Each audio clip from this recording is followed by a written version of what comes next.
Sitting with Dr. M is such a joy, and we have the rays of sun blessing of us. sun. And may that continue to enlighten us with light of joy and prosperity both.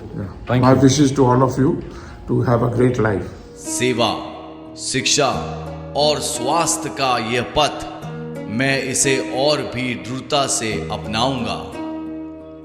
Shankaracharya ji के आशीर्वाद ने मुझे नई ऊर्जा दी है।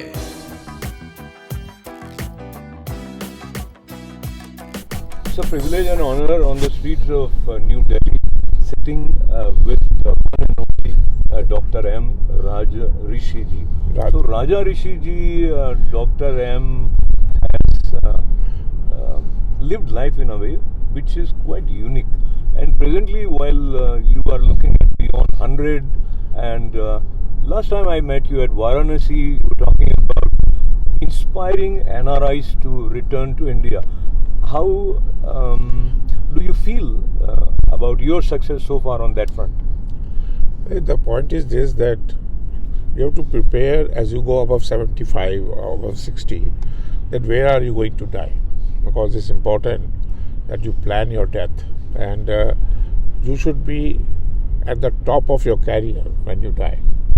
So one is you have built your career in US, wherever, but if you come back to India and you take your career to the next level, because India is a very developing country, and I find there are a lot of opportunity in this country, and people who have been successful outside, it's easy to be successful here because it's your own country and you know the people, you know the language.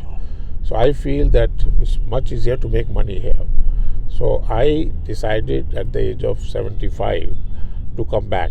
But before I came back, I had a talk with one of the, with the UP government and with the Prime Minister at that time. I want my permission of the project before I land here. Because if I come here and the permissions do not come, then it's frustrating. So I did a project, and I got permission on 19th February 2024. So then on 1st April, which is the financial year, I shifted to Bharat, and this has been a very good journey. It's nearly 9 months now, and I have made more plans to invest here, and I find that I will be able to build a $1 billion empire, more than that, in India. So I built this empire outside India. Now I want to build that in India. But apart from building the business, I also understanding Bharat, because I travel a lot all over the country. You have to understand the market, you have to understand the people. And last 25 years I've been out.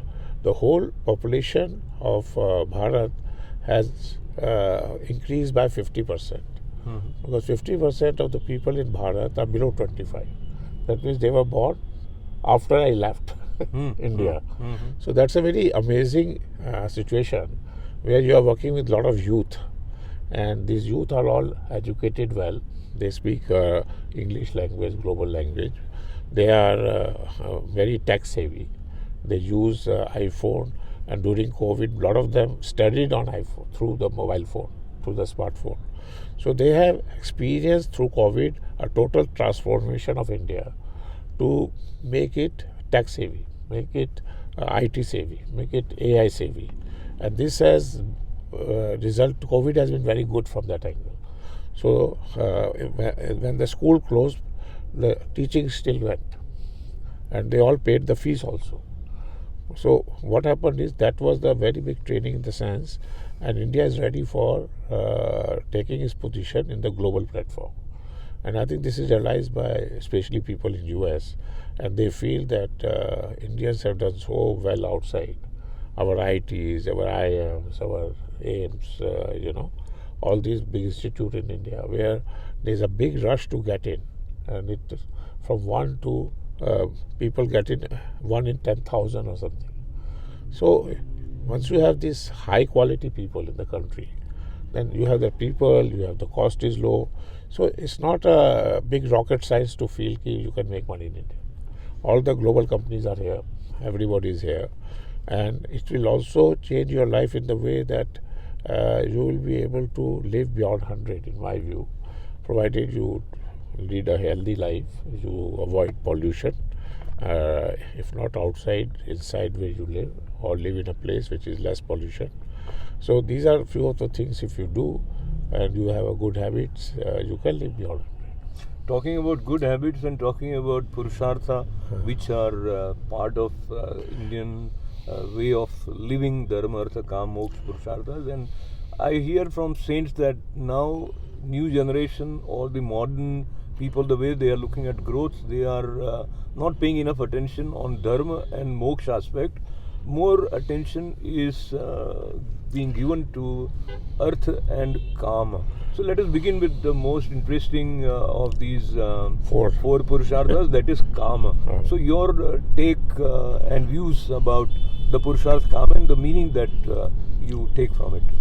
So if you know, the world is made of 50% woman, 50% man. And the woman has a different kind of energy, a different kind of what I call intellect than man. So if these two intellect come together, then you become, both of them become very powerful. And they come through this way of Kama. And the Kama does not mean only sex. Kama could mean love, being together, but it's a relationship which you create between man and woman to take bigger jobs or bigger opportunity.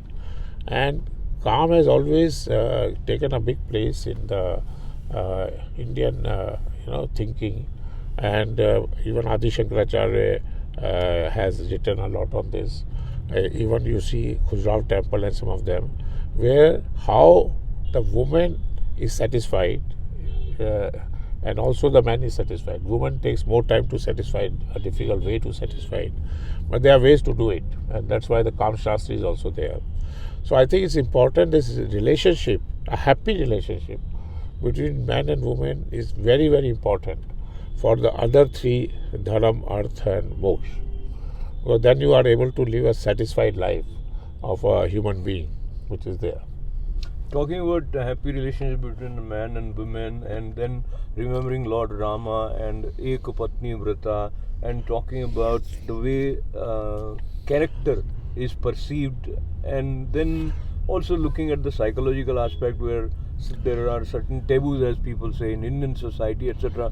So coming back to what you just mentioned about happy relationship between man and woman, so having commitment towards one women or one man, and the current status of Grihastha Ashram as you see in India, your thoughts? So I think, after Rama, you talked of Rama, but there was Krishna. And Krishna was the next avatar. And Krishna had many wives. And Krishna also had, a very good understanding with women. Even most of the women take Krishna as their ideal in India. So in this situation, Indian law, like any other laws, allows you to have only one wife. In the past, you would have multi-wife. At my father's time, grandfather time, they had more than one wife. But now, under the law, it's only one wife. But you can also have the relationship through friendship. Relationship is not only that you have sex. You can do many things where your relationship becomes a happy relationship. Sex is only one part of it. So if you have a wife, you can satisfy a relationship about sex with your wife. But as far as the friendship is concerned, which is more important, where you are able to exploit, you can do business together, you can do many things together, there it's not necessary that you earn your earth with your wife, or whether wife is important to have children, which is there. But apart from that, you can have partners in business, you can have partners in what you call Dharam journey, you can have partners who can help you to reach a moksha.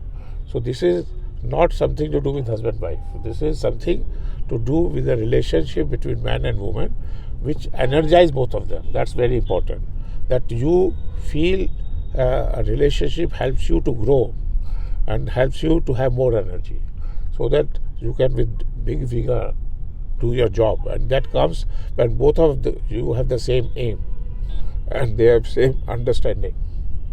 This point very well understood from Dr. M. And while we are focusing on karma, if I say calm also suggests a sense of desire and the pursuit of fulfilling desire or realizing certain visions to accomplish certain things. So all that would also, I think earth and karma are nearby because I think karma involves the approach towards reality. आज का दिन वो दिन है जो मैंने बहुत सालों पहले देखा था कि मेरा जो घर है वो मोदीपुर में बनेगा और इस शहर से हम ऐसा मैसेज भारत में नहीं पूरे विश्व में देखेंगे कि भारत डेवलप नेशन कैसे बनता है। हम लोग बहुत भाग्यशाली हैं कि इस देश में हम पैदा हुए। मेरी माता ने मुझे शुरू से डायरेक्ट कहा है कि बनना मत, हारना मत, जब तक भारत विश्व गुरु बन जाए और Bharat develop nation. Allow me to mention, in general we hear when you want to work on your spiritual growth, you get the advice or some subtle hints that you should have a state of desirelessness. How do you see this both? Because you are also pursuing your spiritual interests and as well as you have come here and you are establishing Modipur city on this front, your take? Look, the Grahast Ashram in India is till 50, and that is where you have your children. So one thing is you have sex to have children. That's a different ballgame. The second is that you find partner who both of you are saying that okay, we have this path of life which we want to lead, and you become colleagues and you pursue that path together, and that is a greater relationship than just a wife, because wife is also the mother of your children and she is also having her own parents, her own life, so she cannot be devote her full life to you. But if you have somebody else who is ready to devote that whole life to you and you have a similar thing for her, then those partnership can help you to make earth also, wealth also. That partnership can help you to become a global citizen, being social all over the world. That partnership can help you reach your moksha, and because in life your wife may die early, something may happen, so you have your own journey after 75, and in that journey you leave people who can be with you beyond 100, and those people can be multiple because they may get sick, they may die, whatever it is. So you should not depend on somebody. It's your journey. So your wife does not control your life. She has her own life. If she wants to control you, you will start controlling her. So this is not good for any of them.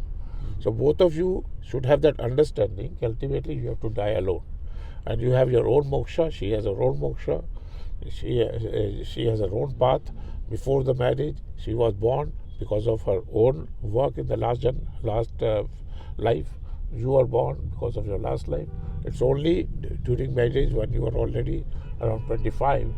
But before 25, you are separate in any case. And after 75, also you are separate.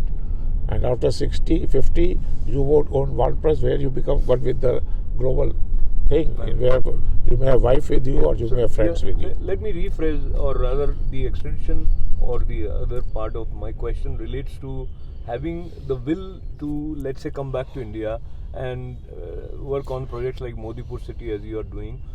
And let's take a hypothetical scenario with your understanding of Acharya Sringa's Advait, your interest in spiritual development.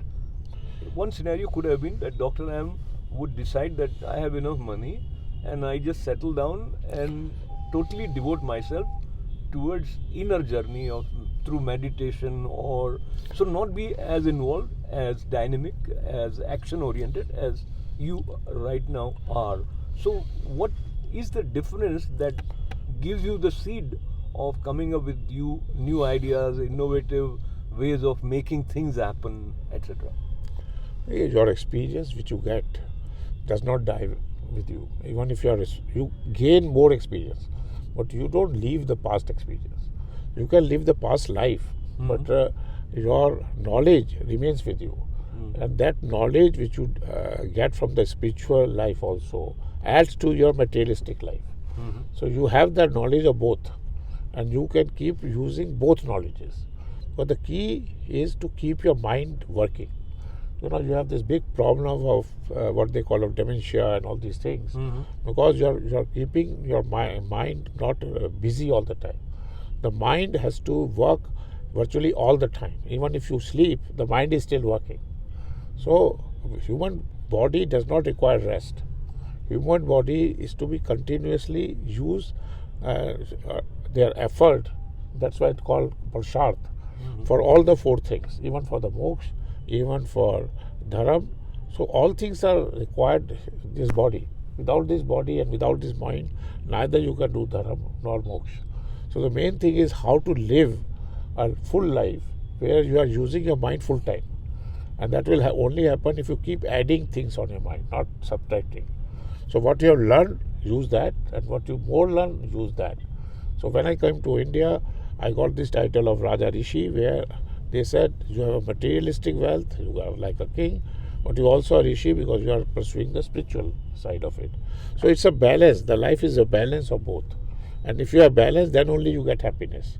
If you have one and not the other, the happiness does not come. And happiness comes from being constantly on work. Work is like meditating. Like I am talking to you. So this is like meditation. I can't think of anything else. So if you are working, talking and doing work, you live a full life. And you should live every minute. Why should you not use part of your life and the experience which you had in the past? I think this is a very fascinating idea that you make 100% use of your mind, and many of us probably do not make adequate use of the mind that is given to us. Now let us go to learn more about mind from you, and as the Raja Rishi group has diversified interests, and you are at fields like mobility, healthcare, telecom, then electric vehicle. So all these are so diverse, and then you have also given some innovative technology offered to the society. Where do you see the secret of this kind of smart working of your mind, and do you think this is something which is a gift or it can be developed? Detachment. So when you try to do new business, you get rid of your old business. So when you keep building, you keep selling the old business, so that you don't try to do the old and new both. It does two things. One is you can focus on your today's business, not on your past business. Secondly, you generate enough cash, so you are not short of cash at any time. So your cash flow is very positive. A lot of people accumulate businesses, and they accumulate it for next generations and all that. Now the next generation want to do their own business. They don't require your business. They may require some support on the cash side or on the property side, but not on the business side.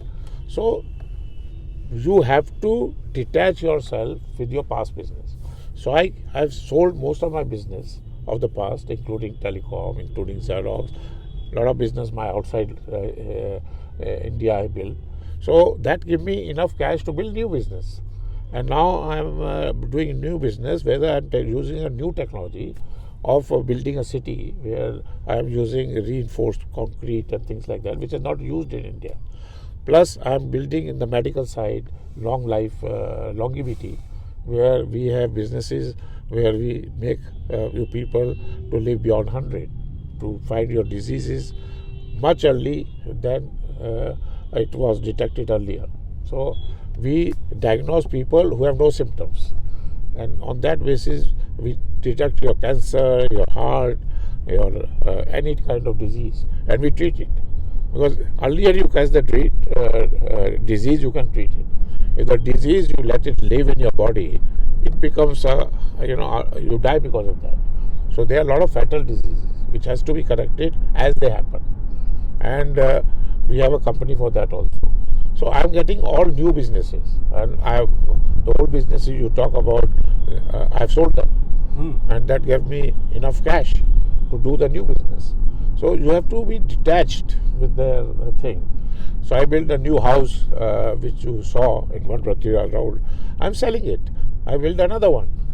So it's not that I'm attached to anything. So people get attached to that this business I've been doing for 30 years, I'll continue. Why? You must be innovative enough to come to new businesses. So if you live in present, all that happens. But if you live in past, it does not happen. So main thing is to live in present and do businesses which are today's business, not the past business. So if I set up today telecom, it has no meaning because now we have moved to AI. If we did Xerox at that time, that's no meaning because that's technology has changed. So world is changing because of technology, and technology and business are synonymous. So you have to get new business with new technologies, and that's what I do. I've done that in past. I'm still doing it, and that is also a lot of new learning when you do new business. So you're not doing just business; you are learning new businesses, and that keeps your mind very, evolving. With the innovation, your mind also evolves. So that evolution is felt by people who are around you. Like I feel there is a young person I'm talking to, and there is that energetic feel around you, which is inspiring also, and where you try to learn what is it that is helping Dr. M see beyond the limitations. Talking about going beyond limitations, as we have talked about your entrepreneurial side, going towards your interest in Mahakumbh. You have a Raja Rishi city, tent city that usually is associated with Mahatma Ji's and Akhadas, and you don't expect an entrepreneur to go there. I think you are the only one I know about. There might be others also. So what is it about Mahakumbh that has drawn your attention and energy and resources? I have attended many kumbhs. Every 12 years I attend. I've been attending kumbhs from when I was 17, 18. So what happens is every 12 years the world changes. The technology changes. So the technology which you see in this kumbh and what the last kumbh is totally different. And this kumbh comes after 144 years. So if you go back 144 years, and then you are talking of 1800, something. That time, 60 or something, that time the world population was only 250 million. Now the world population has moved to 8 billion plus. So in this kumbh, you are having 400 million people attending it. So first thing is the type of gathering you have is never before. In last kumbh, no other kumbh have that. Secondly, the people who come to this kumbh are coming who are having this new way of living, who lives today, and they are doing today. The Mahatmas are also new. So you don't have the same Mahatmas of the past we used to be in the caves and all that. These Mahatmas are also changing. Even Shankaracharyas are now interacting. They want to discuss things. They want to convince people what Advaita is, what Sanatan is, what Vedas are.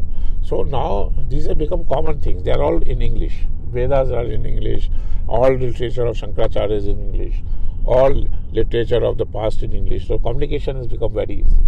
Previously it used to be in Sanskrit. So you have to learn Sanskrit to know literature on spirituality. Now everything is in English.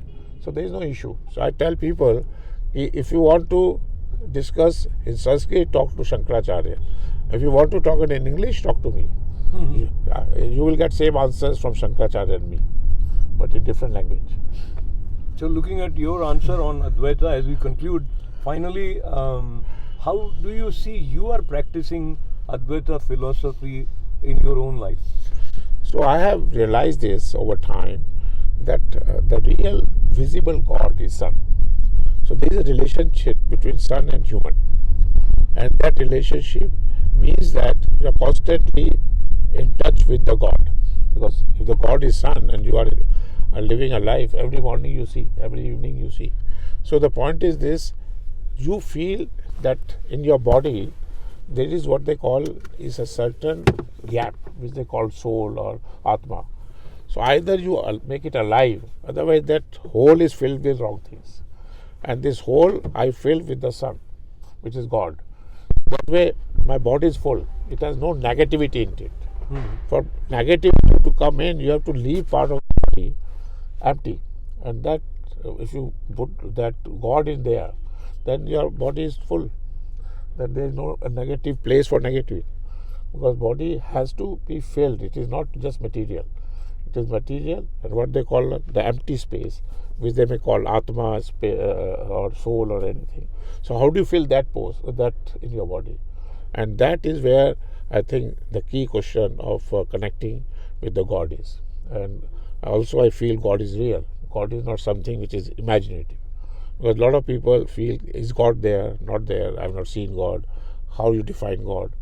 Is there a lot of human gods are created, but they are not gods. God is the one who creates everything. It's a cycle of destruction, creation, evolution. This is what God is. So, and that is going for thousands of years. So earth, the real visible God is only sun.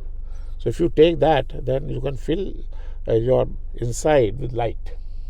So then you have that light inside you and outside. So as we conclude, I appreciate you building Modipur Sun City, and I come from Sun City, Jodhpur. Yes. So there is a common thread there also, and where we have arrived now in our physical journey also, where India has arrived with this year's Ganatantra Divas. Your take on the satisfaction of where we are as Bharat? So Ganatantra Divas is the day we made our constitution, and it's important to reflect on that during Kumbh. Because the world is changing. Our constitution also have changed with time. We have to be ready for a global constitution where we are one with the people of the world, especially the US and the democratic world, who believe in God. So there are two kinds of world where people believe in God and not believe in God. So our constitution should be such which are the people who believe in God, like US. And that should also align, the constitution should not come in the way of dealing with the citizens of the world. So you should have a global citizen concept in our concept, which is beyond religion, beyond nationality, beyond gender. Because when Vedas came, there was no religion. So if you want to create a Vedic society, or the society which is base of a Sanatan society, you have to think the whole world as your family. Jai Sanatan Dharma, Jai Bharat. Jai Sanatan Dharma, Jai Bharat. And that is where our constitution should reflect that. So maybe there are changes required in our constitution to make us global citizens. Wonderful. So I thank you. Let me just quickly recollect with you the quotation from dollar bill, which is "In God we trust," and you said God is real. So I think dollar has its up value because it is the trust in God. So thank you very much. Such a pleasure talking to you. Thank you, sir. Yeah. Thank you. Thanking Dr. M. Thanking all of you for being with us. This is Ashok.